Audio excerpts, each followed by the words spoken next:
Arbitrium Produtora apresenta Coalando no Espaço.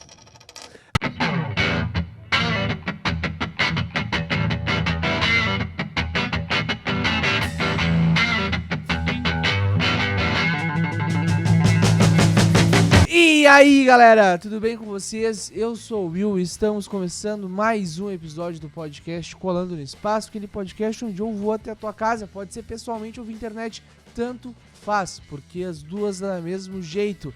Pessoalmente é melhor, é muito melhor, mas como não temos como ir até as pessoas, esse Brasil inteiro, a gente acaba conversando aqui via internet, né, gurizada? E hoje eu estou aqui com um dos representantes do podcast Efeito Woodstock. Tudo bem? Como é que foi teu dia hoje? Que agora é 3 horas da tarde ainda, né? Exatamente. Muito boa tarde a todos aí. Meu dia está sendo ótimo, né? Poder estar compartilhando experiências, compartilhando ideias com a galera aí do Sul. O nosso dia já começou e está indo muito bem. Ah, coisa boa. Me conta de onde que tu é. Conta um pouquinho sobre Isso. tu, da onde veio o Efeito Woodstock. O que é o Efeito Isso. Woodstock? Exatamente. Boa tarde aí a todos, né? Meu nome é Rafael Andrade, sou um dos integrantes do Efeito Woodstock Podcast. Nós somos do norte, nordeste de Minas Gerais, né? Somos aqui do interior de Minas e quisemos, ao longo desses últimos 2 anos, levar um pouquinho das ideias de cultura, de arte, de política, né? Levar uma discussão mais aprofundada para a galera que se interessa por esses assuntos. E aí a gente está, ao longo desse Brasilzão aí, conseguindo a galera para interagir com a gente, como vocês estão aí hoje. Ah, coisa boa. Mas qual cidade precisamente vocês são? Isso. Nós somos do Vale do Jequitinhonha, né? A galera do Brasil aí conhece o Vale do Jequitinhonha e tal, mas nós somos especificamente da cidade de Jequitinhonha, a cidade que dá nome, isso, a cidade que dá nome ao Vale do Jequitinhonha. Somos bem do norte e nordeste aqui de Minas Gerais, bem no interior de Minas mesmo. Bah, dá pra ver pelo sotaque que tu tem, né? Tu já tá Isso. puxando mais um sotaque mais mineiro, mais um... Parece que tu acorda de manhã, já toma um baita de um café e come um bom pão de queijo. Isso, exatamente. É porque a gente está perto da Bahia aqui também. Tem gente que fala que nosso sotaque é baianeiro, né? A mistura do baiano com mineiro. A gente está aqui do lado de Porto Seguro, né? Do lado Sim. da divisa da Bahia aqui com Porto Seguro, então mistura um pouquinho os sotaques aí. Claro, eu imagino. E da onde que veio essa ideia de querer fazer um podcast mostrando a cultura nacional? Porque o Woodstock, pra quem não sabe, né? O Woodstock foi uma das maiores revoluções no meio da música e da cultura no mundo durante os últimos anos. Então, da onde que veio essa ideia? É isso. Eu sou professor, né, de ciências humanas. Sou Uhum. professor de filosofia, de sociologia, de inglês. E ao longo da pandemia, né, eu acho que muita coisa começou durante a pandemia, né? As pessoas observam muito o lado negativo da pandemia, né? Mas muitas ideias legais foram geradas também naquele momento que você tinha tempo livre, disponível, né, para poder fazer alguma coisa. E alguns dos alunos que estavam ali terminando a escola na pandemia online e começando cursos superiores, né, os cursos de faculdades aí, começaram a ter trabalhos online também nas suas respectivas faculdades. E assim, acabou que eu tenho muito vínculo com meus alunos, né, por ser professor de filosofia e sociologia, a gente cria um vínculo ao longo dos anos e um desses ex-alunos estava cursando Direito, né, inclusive está até hoje, me deu a ideia da gente fazer um podcast para um trabalho de faculdade, né? Um trabalho da faculdade de Direito. A gente gostou tanto do resultado que aí a gente deixou de ser professor e aluno e passou a ser parceiros, sócios de um podcast. Começamos a nos aventurar por essa seara aí que você também está e estamos agora com 1 ano e meio de estrada. Bah, que coisa boa, coisa boa. Isso. A pandemia, ela possibilitou isso bastante, né? Eu consigo Isso, perceber exatamente. que o meu podcast em si começou em 2020, em agosto de 2020. E Sim. eu vejo que quase todo mundo começou um podcast, tanto pela questão da ascensão do Flow, e quanto pela questão de estar em casa sem nada pra fazer, não poder Isso. ver os amigos, né? E vocês... No meu caso foi até interessante pelo seguinte, eu não conhecia esses grandes podcasts, foi esse ex-aluno e hoje amigo que me apresentou, né, a ideia, me apresentou os que existiam por aí e tal, e a gente quis criar uma coisa mais do nosso jeito, né, com o nosso estilo e tal, mas se espalhando nesses grandes por aí. E aproveitando a ideia do que você falou aí sobre o nome, né, o porquê do nome, depois a gente, com o tempo de podcast, a gente até foi tentar pensar a respeito. E falou o seguinte, a gente poderia ter achado um nome mais fácil, né? Sim. Porque efeito de estoque sempre tem que responder o porquê desse nome, né? Já que tem nomes mais fáceis aí. Mas é porque a gente, assim, tá aqui num ambiente, num lugar, né? Numa região que o axé, o pagodão baiano, né? O piseiro, esses estilos musicais são os que predominam. E tem uma galera resistente aqui da região, né, do estado, que curte o rock, gosta de algo um pouquinho mais longe, né, vamos dizer assim. Claro. E aí a gente quis colocar efeito de estoque para simbolizar essa virada de chave, essa mudança na questão cultural, de você querer ir mais longe e tal. Então a gente colocou efeito de estoque para disso. Com certeza, faz muito sentido. Faz muito sentido. E querendo ou não, aí na Bahia, não Bahia, Minas Gerais, na parte mais nordeste brasileira, né? Tu acaba vendo Sim. muitos outros estilos, assim como em qualquer região do Brasil. Aqui no Exatamente. Sul tem um estilo de música chamado chamamé, ou milonga, ou bavaneira. Tem milhares de estilos aqui, né? E muitas pessoas Sim. não sabem como que é, como é que funciona isso. E eu imagino que aí deve ter também algum tipo de estilo que a gente não conhece, né?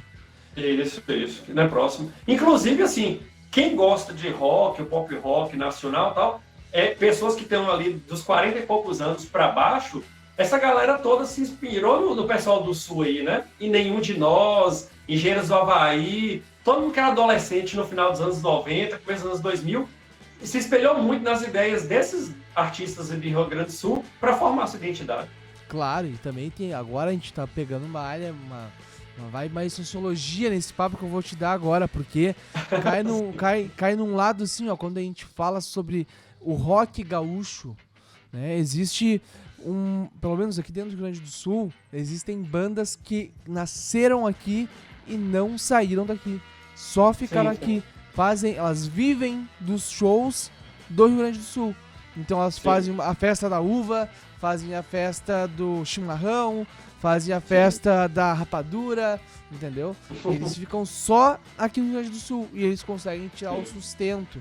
E daí eu fico pensando, mas por que essas bandas não saíram do Rio Grande do Sul? Por que não foram pro Sudoeste? Será que é algum tipo de preconceito? Será que é alguma questão histórica? O que pode ser, sabe? Eu fico analisando isso muitas vezes. Existe uma banda chamada Vera Louca, não sei se tu conhece. Já ouvi falar, não conheço tanto assim, mas já ouvi falar. A galera da cena rock já ouviu alguma coisa. Isso, é uma banda muito grande que tem músicas que tu escuta e tu pensa, cara, devia estar tocando em todo o Brasil, essa música aqui em específico devia ser trilha de novela. E não é. Sim. Sabe? Isso. Não é. E eu sei também que deve ter muita banda boa. Eu não conheço muitas bandas de rock aí da parte de Minas e Bahia, né? Mas Sim. eu sei que deve ter muita banda boa e a gente não conhece. Eu fico pensando, mas por que isso? Por quê? Isso. Sabe? Engraçado que Minas é um celeiro do rock nacional, né? Se a gente olhar aí, por exemplo, Skank, Jota Quest, Pato Fu, Tia Anastácia, são bandas que têm uma repercussão nacional. Mas eu concordo perfeitamente com você. Eu acredito, eu atribuo a isso também a falta de mídia, né? Eu acho que a mídia concentra tanto o que é mais conhecido, o que é mais já tocado, o que tem mais visibilidade nos meios de comunicação, que tira um pouquinho o espaço desses outros que estão na cena independente, né? Um dos objetivos do nosso podcast, e isso não foi o objetivo inicial, né? Foi ao longo do que a gente está fazendo, a gente foi incorporando, foi justamente trazer para as pessoas que assistem o canal os artistas regionais da região, mas não com estilo específico. O pessoal que, de um raio aqui de 800, 900 quilômetros ao nosso redor, toda segunda-feira a gente posta um clipe de um artista da região. Aí é uma banda de rock, é uma banda de MPB, um artista do sertanejo. Então a gente, justamente percebendo essa falta de espaço que existe das bandas, né, que fazem um som legal, que poderiam levar essas mensagens mais longe, a gente está tentando contribuir com o espaço que a gente tem hoje, né? A nossa forma de dar visibilidade para eles. Claro. Sabe que eu já trouxe várias pessoas aqui no Colando que tem uma música muito boa. Um desses caras é o Matheus Aldan, Ele tem uma música, eu falei pra ele já, cara, essa tua música aí, ela tem que estourar, mano, porque Sim. é muito boa. É muito boa, não tem como não estourar. É uma coisa incrível. Tipo, sabe aquela música que estourou agora há pouco tempo, Acorda Pedrinho? Sim. Jovens Conheço de Dionísio. Curitiba, né? Pessoal de Curitiba. Isso aí. Eu ouvi essa música quando ela lançou no disco, lá em 2000 e... faz um ano e pouco, mais ou menos. E eu falei pra Anos todo de mundo, história. cara, escuta essa música. E todo mundo, meu, que música com nome chato, com nome feio. Olha isso aí, cara. Ninguém nunca vai ouvir isso aí. Deu 2 meses e o pessoal tava dançando a música no TikTok, sabe? Exatamente, estourou o Brasil inteiro. Estourou o Brasil inteiro. E é muito louco isso, porque todo mundo tem toda banda tem uma música que era pra estourar, né? É basicamente Isso. aquelas bandas de um single só. Que existem Isso, várias exatamente. por aí. Né? Isso. Na verdade, essa banda, inclusive, pegou aqui que o pessoal só escutava ela, né? Às vezes é estar no lugar certo, na hora certa, a pessoa certa ouvir e passar pra frente, né? Isso aí foi no Brasil inteiro. Aqui no Rio Isso. Grande do Sul, todo mundo só via Acorda Pedrinho. Por onde tu passava, Acorda Pedrinho. Né? Por isso que eu, inclusive, em homenagem, né, à nossa conversa, eu ainda vim com a blusa aqui, não sei se vai Da dar pra galera MTV. ver aí, da MTV, porque quem tem aí de 40 anos pra baixo sabe que o jeito de você, há 20 anos atrás, descobrir coisas novas e ouvir uma coisa legal do Brasil era acessando a MTV, né? Não existia esse boom da internet e tal. Então, se você assistia MTV, você tinha acesso, que era diferente. Claro. Eu não peguei essa parte. Eu tenho 23 anos. Na verdade, Isso. existia MTV ainda, mas eu não olhei, não assistia tanto. Eu ficava mais na internet, procurando vídeo na internet, no YouTube, e ficava conhecendo música assim, né? Porque eu acho Sim. que cada um tem o seu jeito de conhecer música. Não sei se tu concorda comigo. Concordo. Como é que é o teu jeito de conhecer música?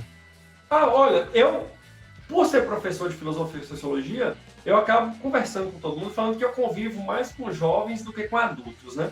Então, Sim. o jeito mais fácil de você conhecer coisa nova é você, às vezes, envelhecer e continuar com a mente jovem. Quando você convive muito com jovem, você está conversando, entendendo o que está na hype, né? As coisas que estão aparecendo. Então, os próprios alunos, eles acabam ofertando muita coisa nova para a gente, né? Claro. Com o podcast também, eu descobri que é uma ferramenta de você também manter-se atualizado, né? Se todo mundo soubesse o enriquecimento que você tem conversando com pessoas diferentes, de ideias diferentes, todo dia você aprende uma coisa nova, né? Você cria perspectivas novas. A gente já conversou com gente de tudo quanto é estilo musical diferente, apresentando coisas diferentes, né? Então, hoje, para mim, são as duas principais ferramentas. Além da internet, né? Que é a ferramenta maior, que é onde você tem acesso ao mundo inteiro, né? Quem diria há 5 anos atrás, 10 anos atrás, que a gente estaria conversando aqui em tempo real, ao vivo, conhecendo a galera né, de outro lugar do Brasil e conversando assim, uma conversa franca, né, e aberta, e conversando sobre ideias. Então, Sim. além da internet, a juventude, e eu acho que isso que tem a ver com o nosso nome também, Efeito de Estoque, né? É sempre querer manter esse espírito jovem, né? Tá lidando com a juventude, é a juventude que transforma, né? De verdade. Claro. E se você tá no meio da juventude, você tem que sempre estar sendo transformado também. Mas e tu acha que é meio que obrigatório um professor tentar se transformar com a juventude? Não sei, que tu dá aula pra qual grau? Ensino assim, médio, né? Ensino médio? Assim, é porque eu dou aula para cursinhos jurídicos, dou aula para curso de inglês, então pego uma galera para cursos para concursos, né? Também. Eu pego uma galera adulta também. Eu sou professor para adultos, mas sou professor do ensino médio também. Essa galera entre os 15 e os 17. É a galera que está começando a descobrir o mundo, né? Sim. Tá foita ali por informação. Bah, nem me fala isso, porque eu não calava a boca no meu ensino médio. Eu tentava querer saber de tudo. E no ensino médio, eu conheci um cara que mudou minha vida. Que foi o Zygmunt Bauman. Não sei se tu conhece ele. Sim. Sim, sociólogo polonês, tá muito na moda, né? A galera tá conhecendo ele agora. Eu conheço ele já faz desde 2013 que eu começo a ler ele. E um dos maiores livros que eu li na minha vida foi o Amor Líquido. Que foi que eu fiquei uns 3 dias sem dormir. Eu não consegui. Eu entendi o que ele quis falar ali, que, cara, tudo vai acabar. Sim. Só que é tão óbvio aquilo ali, que tu demora pra entender que aquilo ali é óbvio, Sim, sim. né? Exatamente. O que tu acha dele, assim? Deixa eu te perguntar isso. Não, hoje, do século XX, né? Ele infelizmente já faleceu, não tem tanto tempo assim. Faz uns Mas 2, 3 anos, né? Isso, pro século XX e XXI, a meu ver, ele é um dos maiores pensadores, né? A gente tem os caras do passado, clássicos e tal, mas do século XX para cá, eu atribuo a Jean-Paul Sartre e a Zygmunt Bauman, né? Como os dois grandes pensadores do século XX e XXI. A gente até costuma brincar que fala o seguinte, se você não quiser errar no Enem, na redação do Enem, se você citar alguma ideia de Bauman na sua redação do Enem, e quase todas os assuntos você pode jogar uma ideia dele, né? Você consegue ir bem na redação do Enem. De tão influente, tão importante e tão atual são as ideias dele, né? Quais são as ideias dele? Ele foi um cara que revolucionou tudo. Não sei Sim. se eu acho, não sei se tu concorda comigo, mas o que ele fala é uma coisa tão simples e tão óbvia que se Profunda, torna né? besta, assim, entre aspas, tu não saber que aquilo ali é verdade. Isso, exatamente. E daí quando tu lê o que ele tá falando, tu fica, tá, mas e aí? Eu tô certo ou eu tô... O que tá acontecendo comigo, né? Eu fiquei assim Sim, quando sim. eu li ele. É um processo de transformação, né? Você começa a perceber que você não pensava o suficiente para se entender como pessoa. Pior. É. Daí tu tem que ler um livro de um cara e ficar mal durante um tempo pra entender que aquilo ali era tão óbvio e tão simples que tu consegue resolver. Isso, exatamente. Olha, eu vou dar um exemplo aqui, claro, assim, prático. É tão influente, tão importante todas as áreas de conhecimento que ele aborda e coisas que ele tenta explicar, que ele percebeu na vida, que eu sei que tem um assunto aí, que é um assunto sensível para a galera do Rio Grande do Sul, como aqui em Minas, que é a rivalidade de futebol, né? Pelo que a gente vê na televisão, a rivalidade Grêmio-Inter, eu acho que só é comparável à rivalidade Cruzeiro e Atlético aqui em Minas, né? Eu acredito que são as duas maiores rivalidades do Brasil, né? Atlético e Cruzeiro aqui em Minas Gerais e Grêmio e Inter aí no Rio Grande do Sul. E você pode pegar um cara como Bauman e ele explica a gênese, a origem dessa rivalidade, o porquê as pessoas são assim, ou porque as pessoas vão se divertir no campo de futebol e às vezes estão degladiando lá umas contra as outras, né? Então, um assunto, às vezes, que as pessoas acham que é banal, como futebol, ele consegue engrandecer e explicar totalmente o assunto. Claro. Bah. Aqui, ó, assim, ó. Putz, tá difícil ficar falando, hein? Dá umas travadas às vezes na língua, o cara tem que dar uma segurada. Mas, falando de futebol, essa questão de Grêmio e Inter, é horrível como o fanatismo ataca as pessoas de uma forma ruim, né? Eu fui fanático pelo Inter já, eu sou colorado. Eu já fui fanático pelo Inter. Eu ia em todo jogo no Beira-Rio. Todo jogo do Beira-Rio eu tava lá. Só que até o momento que eu parei e pensei, cara, o que eu tô ganhando com isso? Eu tô ficando feliz? Não, tô mais triste porque o meu time tá perdendo mais. Os caras estão ganhando um dinheiro que eu acho que eu nunca vou ganhar na minha vida. Por partida. E não tô fazendo nada demais. Por que eu vou continuar apreciando futebol? Foi esse momento que eu cheguei e parei e, cara, falei, assim, ó, Inter, cancela minha carteirinha de sócio que eu não vou mais dar bola pro futebol. Então... Olha, pra você gostar da ideia, então, no Rio Grande do Sul, eu sou mais simpático, tenho que confessar que eu sou mais simpático ao Inter do que ao Grêmio. Porque eu sou cruzeirense, né? Aqui em Minas eu sou cruzeirense, eu tenho uma geração de família como cruzeirenses, né? Meu filho agora é cruzeirense também. E o Grêmio sempre foi um rival do Cruzeiro, né? Nos últimos 20 anos. Então eu tenho a tendência a ser mais simpático ao Internacional. Por que tu tá falando isso pra mim? Porque o Cruzeiro pode chegar e fazer 3-0 no Inter. E no Grêmio não consegue fazer. Daí tu que racha a cara, né? Não, tô brincando. Mas eu tenho aquela questão de... Eu só tenho o meu Inter aqui e torço pro meu Real Madrid ou Chelsea, né? Dependendo da Europa. Mas eu não tenho acompanhado futebol mais há muito tempo. O último jogo que eu vi foi a final da Copa do Mundo. Ah, sim. Foi o último jogo de futebol que eu vi. Porque ali sim a gente pode considerar um espetáculo, né? Não é uma Sim, questão... Pode ser que envolva financeiramente, mas a gente não sabe o que tem por trás das grandes massas. Né? Essa rivalidade que se demonstra na televisão com o Grêmio e Inter, ela é verdadeira? Ela chega até as últimas consequências, como é mostrado na televisão? Sim, muito pior. A televisão ainda dá uma cortada assim nas coisas ruins que tem, sabe? Um exemplo, tu chega aqui pra alguém, normalmente tu vai conhecer uma pessoa, tu pergunta o nome da pessoa.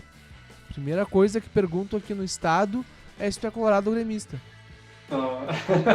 Antes de saber o teu nome, eles querem saber se tu é colorado ou gremista. Pra saber se vão ser teu amigo. Você passa até ódio ou amor pela pessoa só por conta disso. Instantaneamente. Sim, é muito mesmo, muito mesmo. Teve várias vezes que eu já vi a gente caminhando com camiseta de time na rua e passando o outro com camiseta do outro time e os caras se xingando, sabe? Então, é bem complicado, sim. É uma questão que em Grenal dá medo de ir.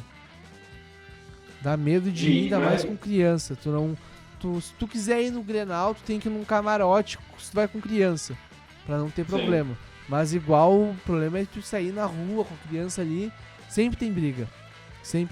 É complicado, né? É muito complicado. É pra ser prazer, passa a ser uma coisa que você não sabe se pode voltar pra casa, né? É complicado demais. E fizeram aqui uma coisa no Rio Grande do Sul, que foi a torcida mista. Não sei se tem aí pra cima, mas que daí junta o Grêmio, a torcida do Grêmio e a torcida do Inter. Por exemplo, um casal de namorados, um é colorado, o outro é gremista. Vai os dois na torcida mista, entendeu? Só que isso já tá dando umas brigas, uns problemas aí, estão pensando em tirar, né?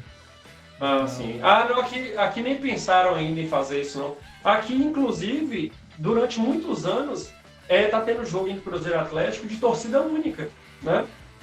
Tem um mandante e apenas os torcedores do mandante vão ao estádio.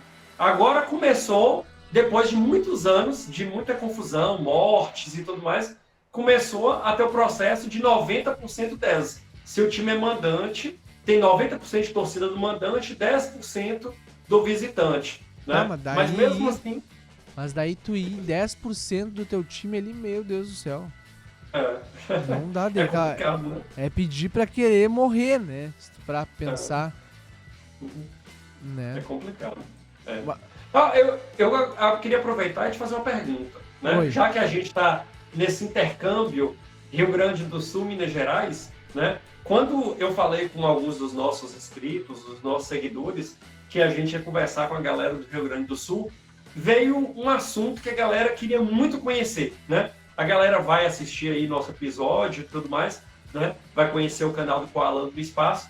E eles queriam muito saber a versão de um gaúcho sobre aquela tragédia de Santa Maria com a Boate Kiss, né? A gente viu muito pelos meios de comunicação tudo que aconteceu, né? Esse ano já datou 10 anos a tragédia, ainda tem repercussões do que está acontecendo e tudo mais. Só que, como a gente falou agora há pouco, os meios de comunicação às vezes não refletem a realidade. Eles podem criar a narrativa que eles querem para o fato, né? E como está muito distante, a gente só tem acesso por esses meios. Apareceram recentemente, né, na mídia aí, nos canais de streaming, vários documentários, inclusive alguns reais, alguns inspirados na tragédia, para tentar mostrar como foi. E aqui em Minas Gerais, por exemplo, a galera ficou viciada nesses documentários, tinham grupos de discussão. Realmente, eu tenho que afirmar que eu assisti aquele da Netflix, né? O documentário da Netflix, que a Globo, os atores da Globo fizeram e tudo mais.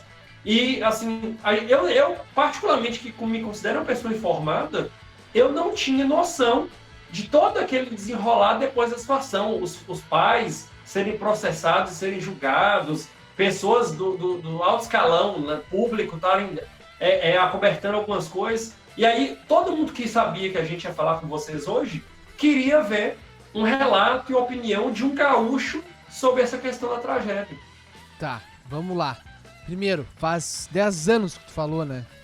Isso. Pra mim, assim, falando de Boate Kiss, parece que foi ontem, assim, porque foi uma coisa muito complicada pra questão nacional, eu ia dizer, pra questão local aqui, né, no Rio Grande do Sul.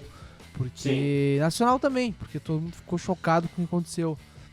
Mas eu, particularmente, eu tava saindo de uma cidade pequena e indo pra capital, em 2013. Então eu não me lembro muito bem como é que foi, sabe? Mas eu sei que todo mundo ficou muito chocado. E pra quem não sabe muito bem, a tragédia aconteceu em Santa Maria, uma cidade do interior do Rio Grande do Sul.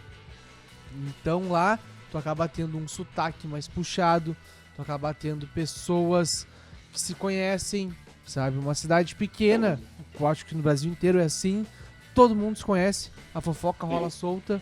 Então, tipo, pra cidade em si, foi luto durante o ano inteiro, sabe? Pro estado em si também foi luto durante o ano inteiro. Mas eu não posso te falar exatamente como é que foi, porque eu não me lembro exatamente o que aconteceu, sabe? Eu tenho alguns relances, assim, do que aconteceu, das coisas passando na televisão, do meu pai comentando comigo, dos professores comentando, né? Mas, pelo que me falaram também sobre os documentários e sobre as séries, tá sendo muito bem retratado. Só que com isso, me falaram uma coisa ruim disso. Que botaram atores cariocas e paulistas pra interpretarem gaúchos. Isso, atores globais, né? Vamos dizer assim, atores globais, né? Atores da emissora Globo. Mas daí, nesse ponto aí, eu acho um pouco errado. Porque é meio que tomar conta da narrativa. Tu não botar um ator local do Rio Grande do Sul. A gente tem um baita de um grupo de teatro aqui do Rio Grande do Sul, que é o Adolescer. E não botaram nenhum ator de lá, por quê? Será que tomaram conta da narrativa e pensaram agora vamos falar sobre isso porque faz 10 anos e foi uma tragédia nacional, sabe? Mas por que não pegaram? Eu fico pensando assim, sabe? Por que não pegaram atores do Adolescer, um exemplo, que é uma como já diz o nome, é uma peça de teatro para adolescentes, entendeu? E que existe há muito tempo e todo ano a peça vai se moldando. A diretora dessa peça, a Vanja K. Michel, participou aqui do Coalando já. E alguns atores do Adolescer... Alguns atores que já participaram do Adolescer também participaram aqui do Coalando. E eu fico pensando, por que não chamaram esse pessoal para participar da série, sabe? Que eu acho que tu conseguiria retratar de uma forma bem mais clara e bem mais nítida do que foi. Né? E passar uma visão mais... Meu, olha só, aconteceu isso com a galera, sabe? Porque eu sei que foi bem complicado. E até hoje é lembrado, né? Até hoje é lembrado. Sim. Então eu imagino que essa galera do Rio Grande do Sul achou que ficou meio caricato, né? Atores fazendo sotaque que não eram os deles. Eu vou te falar que nem foi um ator gaúcho que me falou isso. Foi um paulista que me falou sobre isso. Falou, cara, eu não achei legal que fizeram isso, sabe? Porque tinha que ser pessoal do Rio Grande do Sul interpretando pessoas do Rio Grande do Sul, sabe? Sim. Então... Eu até... Pode falar, desculpa.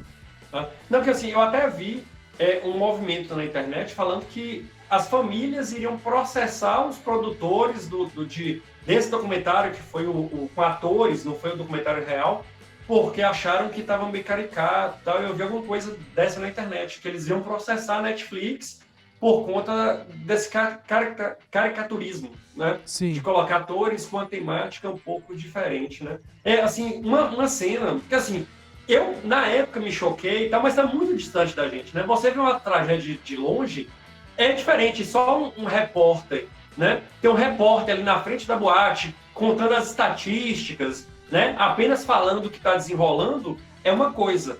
Quando você vê as cenas de como se deu, como transcorreu, como aconteceu, você começa a se emocionar. Eu lembro que eu assisti já o documentário todo e a série da Netflix. A cena que mais me chocou, assim, que me chamou a atenção, que aí vem bem de conta com o que você falou sobre a questão do na cidade pequena, que todo mundo se conhece, na hora que acontece o incêndio, que aí as pessoas começam a ligar para as famílias na cidade, tem aquela câmera aérea assim, e aí todas as luzes dos prédios, das casas da cidade começam a se acender. 2 horas da manhã, a cidade começa a acordar e as luzes dos prédios, das casas, todos começam assim, simultaneamente começam a acender. Eu imagino como é que foi para a cidade naquela semana, né? Como é que Cara, foi e o a cidade absurdo. é uma cidade universitária, né? Tem Sim, a sim. Universidade Federal de Santa Maria. Então, daí tu imagina como é que foi quando as pessoas, os alunos da faculdade estavam nessa festa, alguns, né? E Sim. tu fica pensando, imagina o teu colega foi numa festa, te convidou pra ir, tu não quis ir, e essa festa que tu foi convidado pra ir, todo mundo morreu, sabe? Isso. Isso aí foi complicado. E É. eu sei que na época eu tinha 13 anos, 14 anos.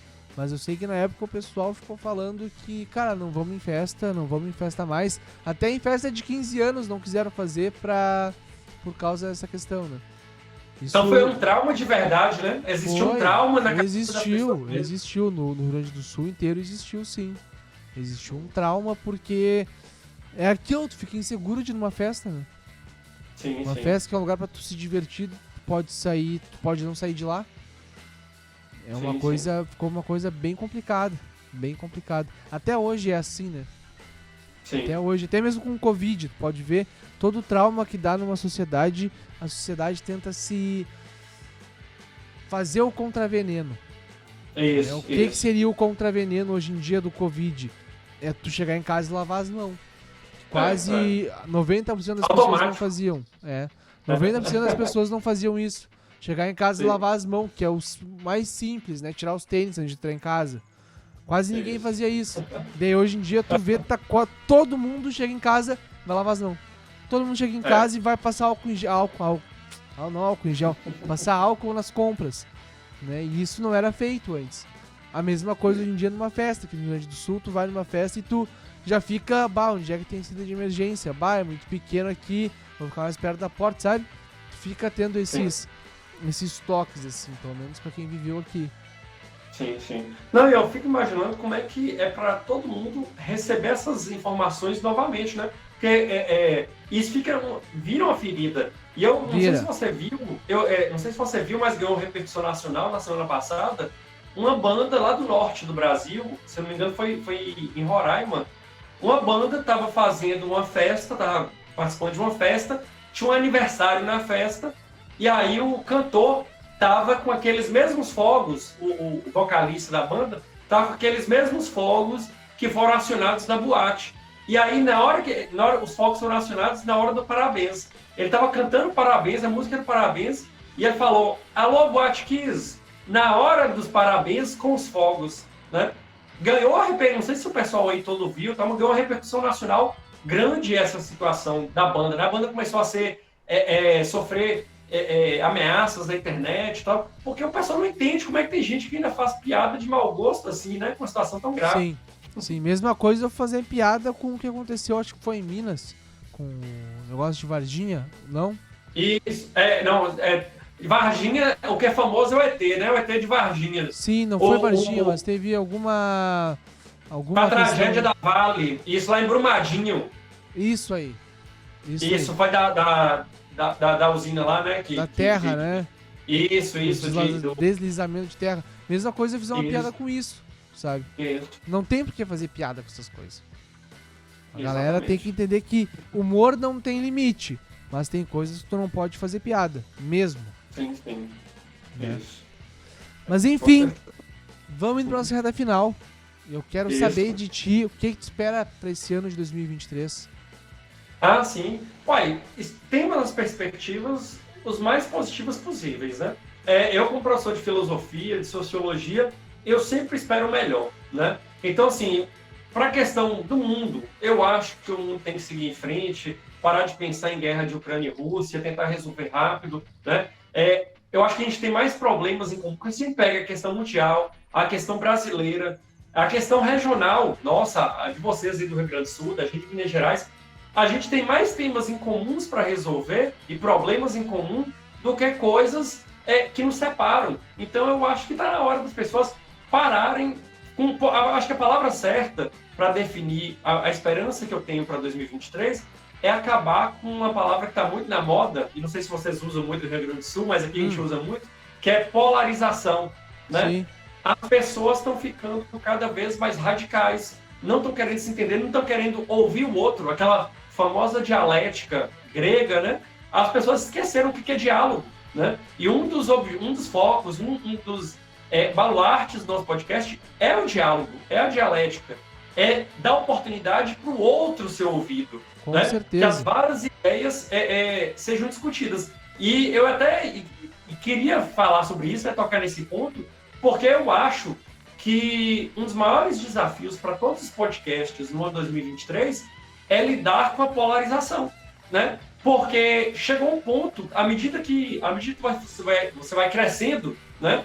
Você vai crescendo, tendo uma galera maior que te segue, né? Hoje, nosso podcast tem inscritos em 23 estados do Brasil, apesar de nossa base, né? A maior quantidade de inscritos que a gente tem é em Minas Gerais, mas a gente tem inscritos no Brasil inteiro, inclusive no Rio Grande do Sul. Aí, chega um ponto que a gente vai crescendo, que você começa a atrair muita gente boa, muita gente propositiva, que quer fazer as coisas crescerem, quer dar boas ideias, mas você atrai radicais também, que não aceitam opiniões diferentes. Então, a gente chegou num ponto que quando, a gente também é um podcast que lida com política, né, que fala muito de política. Nós temos como vocação a arte, a cultura, a música, né, quem está fazendo sucesso e está com visibilidade, mas um dos assuntos que a gente mais trata no nosso podcast também é política, né, a política regional, estadual e a nacional também. E chegou um ponto que quando a gente traz um convidado de direita, a galera de esquerda começa a torcer um pouco o nariz, começa a reclamar. Vocês estão dando muito ibope para quem é de direita e tal. Já usaram até falar assim, usaram a expressão, né? Eu acho que a expressão a gente pode usar. Assim, todo mundo tem sua ideologia, né? Eu tenho minha ideologia política e filosófica, você tem a sua, todo mundo tem o direito de ter. Mas a gente no podcast, né? Nossa equipe do podcast não costuma se posicionar politicamente, porque a gente acha que tem que separar as coisas. Sim. Quem são os protagonistas são os convidados, né? Claro. Então os convidados se posicionam. A gente apenas estimula o debate. Só e aí, exatamente. Então, já teve, por exemplo, o dia que a gente trouxe um convidado de direita no nosso canal, e aí teve alguém que escreveu lá, Rafael é golpista, porque a gente deu espaço para alguém de direita. Quando a gente traz alguém de esquerda, aí a galera da direita, não todo mundo, é óbvio, né? Tem pessoas que pensam totalmente diferente de você, mas são abertas ao diálogo, conseguem fazer as ideias fluírem numa boa, mas aí, quando a gente traz alguém de esquerda, tem uma galera mais radical de direita e fala, não vou assistir esse episódio, essa entrevista, porque essa pessoa fala o contrário do que eu penso. Mas você só fortalece a sua convicção e as suas ideologias quando você entende a do outro e você estuda do outro, né? E pode divulgar. Então, assim, minha perspectiva para 2023 é que as pessoas superem esses desafios, né? Superem essa visão de que o mundo tem que ser dividido em dois e vira uma guerra, todo mundo tentando mostrar que a sua verdade é maior que a do outro. Não existem tantas verdades absolutas assim, né? Existem posições, ideias, e podem ter pessoas inteligentes dos dois lados, com visão de mundo diferente. Sim, tô contigo. Perguntou se a gente usa a palavra aqui no Rio Grande do Sul, polarização. Isso. Tem uma cerveja chamada Polar. Então, eu acho que a gente usa bastante polarização, por causa do Inter e do Grêmio, né? Mas eu tô contigo nesse pensamento, porque não dá pra ser mais de outra forma. A gente tem que todo mundo se ajudar, porque o mundo não é fácil e a gente percebeu isso na pandemia, né? Mas, Tchê, muito obrigado por ter aceitado participar aqui do Colando, fico muito feliz, fico muito grato por ter tirado um tempo pra conversar comigo. E agora eu quero que tu deixe tuas redes sociais e considerações finais. Isso. Quero agradecer muito o convite do Colando do Espaço, né? É uma forma da gente poder estar conversando com gente nova, gente diferente. É um intercâmbio de verdade, né? Entendendo as ideias do outro. E é isso que os podcasts servem, né? Eles servem para isso. Para as pessoas poderem levar essas ideias para frente. Então, a nossa equipe, que eu falo em nome da nossa equipe, a gente agradece muito o convite, esperamos ter outros intercâmbios com vocês aí, né, ao longo do tempo, e a gente possa ser parceiro de verdade. Né? Exatamente. Teremos sim. Isso. Agradecer, né, a audiência de vocês e as pessoas que fielmente, que assim, a gente tem aquele pessoal que é fiel ao canal, que gosta das ideias e tal, então agradecer, são vocês que fazem os podcasts, né, seguirem em frente, ter essa força de levar essa informação para frente, e para a galera que quer conhecer o Efeito Woodstock Podcast, a gente está em todas as redes sociais, né, nosso canal principal no YouTube, né, como a gente está vendo aí, no Efeito Woodstock Podcast no YouTube, mas a gente também está com o mesmo nome em todas as redes sociais, né? Galera que gosta de uma coisa mais dinâmica, como o Instagram, né? Nosso canal principal é no YouTube, Efeito Woodstock Podcast. Mas a gente está no Instagram também, como @Efeito Woodstock, estamos no Spotify, no TikTok, estamos conectados ao mundo. É só nos procurarem que vocês vão nos achar e que possam ser parceiros da gente também. Perfeito, então. Cara, mais uma vez, muito obrigado. Fico muito feliz de ter trocado essa ideia contigo, foi bem legal. E pra tu que tá nos ouvindo, gurizada, vamos seguir eles nas redes sociais, Efeito Woodstock, vai estar tudo aqui embaixo na descrição. Não te esquece de se inscrever lá e vamos fortalecer todo mundo. E mais uma vez, segundo semestre desse ano vai vir coisa nova por aí. Tô falando isso já pra vocês já faz alguns episódios, então fiquem ligados, tá bom? Um beijo, se cuidem, até uma próxima e tchau!